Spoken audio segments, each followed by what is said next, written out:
গন্নারী মুজাহিদ রহমাতুল্লাহি আলাইহি, আপনি কি আমাকে খরিদ করতে চান? মুজাহিদ, আপনি যদি আমাকে খরিদ করে নেন তাহলে কিন্তু আমি আপনার গোলাম হয়ে যাইব। আল্লাহর মুজাহিদ, আপনি আমাকে খরিদ করার আগে একটা শর্ত মানা লাগবে। আল্লাহর মুজাহিদ রহমাতুল্লাহি আলাইহি ডাক দিয়া বাদীকে বলেন, আবাদী শোন, কি রে তোর শর্ত আমাকে একটু জানায়া দে। এবার বাদী ডাক দিয়া বলে, মুজাহিদ, আপনি যদি আমাকে ফজরের নামাজের পূর্ব পর থেকে শুরু করে, ফজরের নামাজের পর থেকে শুরু করে এশার নামাজের পূর্ব পর্যন্ত যত আদেশ আপনি আমাকে দিবেন, আপনার সমস্ত হুকুমগুলি আমি মানব। কিন্তু মুজাহিদ, আপনি জানিয়ে রাখুন, এশার নামাজের পর থেকে শুরু করে ফজরের পূর্ব পর্যন্ত আমি কিন্তু আপনার কোনো হুকুম মানব না। কথাটা বুঝছেন?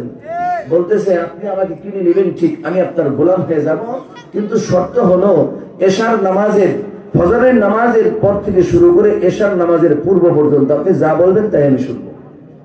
কথাটা কেন বলতেছি? প্রমাণ দিতেছি আমাদের সবাইকে আল্লাহ মহব্বত করেন। কে মহব্বত করেন? এটার প্রমাণ দিচ্ছি। আল্লাহ যে আমাকে আপনাকে মহব্বত করেন, ভালোবাসেন, এটার দলিল।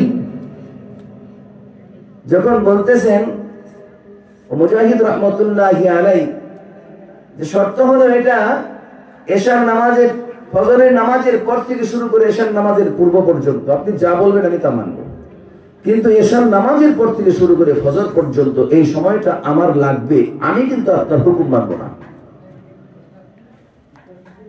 আল্লাহর মুজাহিদ রহমতুল্লাহি আলাইহি ডাক দিয়া বলেন, আমারে শোনে বাদী, তোর সমস্ত শর্ত আমি মেনে নিলাম। এবার যখন নাকি বাদী মানলেন, বাদীর শর্ত মানলেন, আল্লাহর মুজাহিদ রহমতুল্লাহি আলাইহি বাদীকে খরিদ করে নিয়ে তার বাড়ির মধ্যে নিয়ে যায়। তিনি যেই ঘরের মধ্যে থাকেন, যেই কামরাতে থাকেন, পাশের কামরার মধ্যে বাদীকে থাকতে দিলেন। এভাবে দীর্ঘদিন যখন চলতেছিল এমন অবস্থায় একদিন আল্লাহর ওলি মুজাহিদ রহমতুল্লাহি আলাইহির ঘুম মধ্য রজনীতে ভেঙে যাওয়ার পর তিনি শুনতে পান কে যেন গুনগুন করে কান্না করে। মুজাহিদ রহমতুল্লাহি আলাইহি চিন্তা করলেন, কে রে গভীর রজনীতে আমার কাছে কান্নার আওয়াজ ভেসে আসলো, আমাকে নির্ণয় করা লাগবে কে গভীর রজনীতে কান্দে। মুজাহিদ রহমতুল্লাহি আলাইহি কান লাগাইয়া শুনেন, তার ঘরের পাশের ঘর থেকে ওই বাদী আল্লাহ পাক রব্বুল আলামিনের দরবারে হাত দুইটা বাড়াইয়া দিয়া ডাক দিয়া বলেন, প্রভু গো, আপনি না আমাকে বড় মহব্বত করেন, ভালোবাসেন।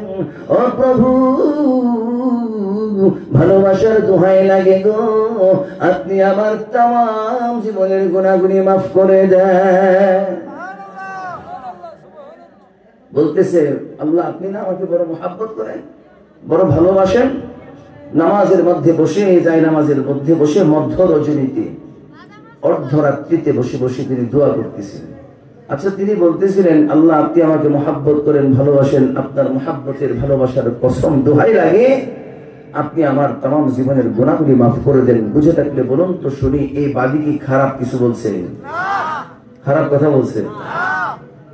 তারপরে মুজাহিদ রহমতুল্লাহি আলাইহি বড় রাগ করছেন, রাগ করে ডাকতেছেন, আয় বাদী এদিকে আয়।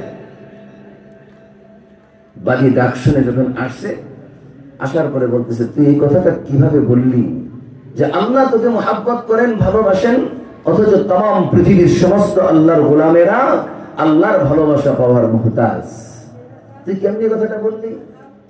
मोहब्बत अपना मुझको आए खुदा दे, मोहब्बत अपना मुझको आए खुदा दे, मुझे भी जामे उल्फत एक पिला दे, मुझे भी जामे उल्फत एक पिला दे, मुझे खोया मेरे अक्लो फरत ने, मुझे खोया मेरे अक्लो फरत ने, खुदाया अपना दीवाना बना दे, खुदाया अपना दीवाना बना दे।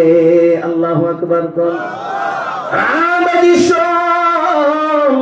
तमाम पृथ्वीर अल्लाहर गोलामेरा अल्लाह पाक रब्बुल आलामीনের ভালোবাসা পাওয়ার মুহতাজের ও বাদি তুই কিভাবে বলতে পারলি আল্লাহ তোকে মুহাব্বত করেন? এই কথা শোনার পরে বাদি ডাক দিয়ে বলে মুজাহিদ আপনার কাছে মনে হয় গো আল্লাহর পয়গম্বরের একটা হাদিস এখনো পৌঁছে নাই, যদি পৌঁছতো তাহলে এই কথাটা আপনি বলতে পারলেন না, পারতেন না। এবার মুজাহিদ রাহমাতুল্লাহি আলাইহি বাদীকে ডাক দিয়ে বলে বাদীরে আমাকে একটু হাদিসটা শোনাও, কোন হাদিসটা আমার কাছে পৌঁছে নাই।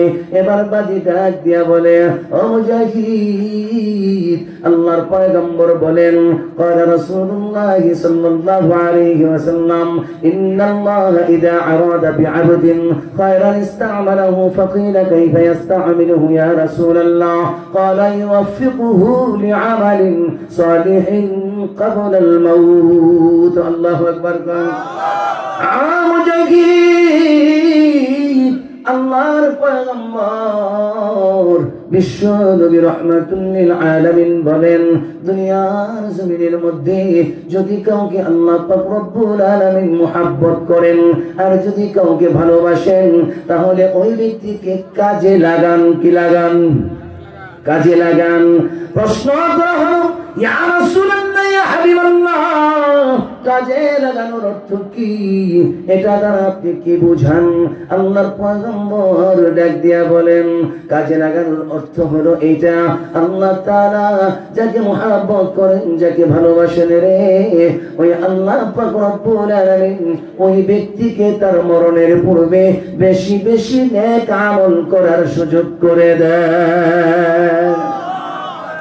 এবার বাদী ডাক দিয়া বলে মুজাহিদ গভীর নজরিতে আমার আল্লাহ পাক রব্বুল আলামিন আপনিও কিন্তু ঘুমাইছিলেন, আমার আল্লাহ পাক রব্বুল আলামিন আমাকে ঘুম থেকে জাগ্রত করাইয়া ডাক দেয় রে ও বাদী ওঠ, তাড়াতাড়ি ওঠ।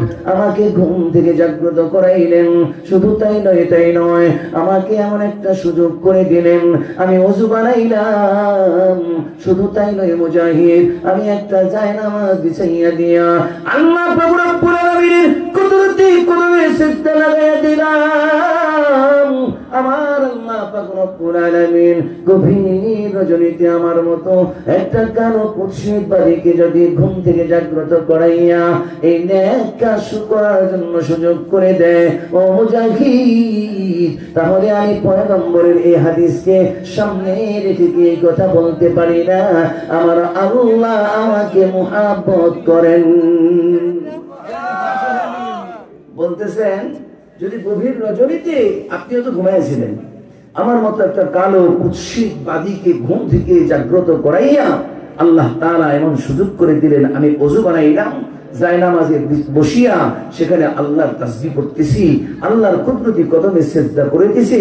এই যে সিজদা করার সুযোগ যিনি করে দিয়েছেন তিনি হইলেন আল্লাহ। আল্লাহ যদি আমাকে মুহাব্বত না করতেন, আমার রব যদি আমাকে মুহাব্বত না করতেন, এই গভীর রজনীতে আমার মতো কালো একটা কুৎসিত বাদীকে তিনি ঘুম থেকে জাগ্রত করাইতেন না। যেহেতু তিনি আমাকে জাগ্রত করাইয়া নেক কাজ করার সুযোগ করে দিয়েছেন, তাহলে নিঃসন্দেহে পয়গম্বরের হাদিসকে সামনে রেখে বলা যায় আল্লাহ আমাকে মুহাব্বত করেন। তাহলে ওই দলিলটা সামনে রেখে আমরা এই কথা বলতে পারি আল্লাহ আমাদের সবাইকে মুহাব্বত করেন। যদি না করতেন এই গভীর রজনী পর্যন্ত নেক কাজ করার সুযোগ দিতেন না। বুঝে আসছে কথা? বুঝতে পারছেন? তাহলে আমাদেরকে যিনি মুহাব্বত করেন তিনি কে? আল্লাহ। মনে থাকবো তো?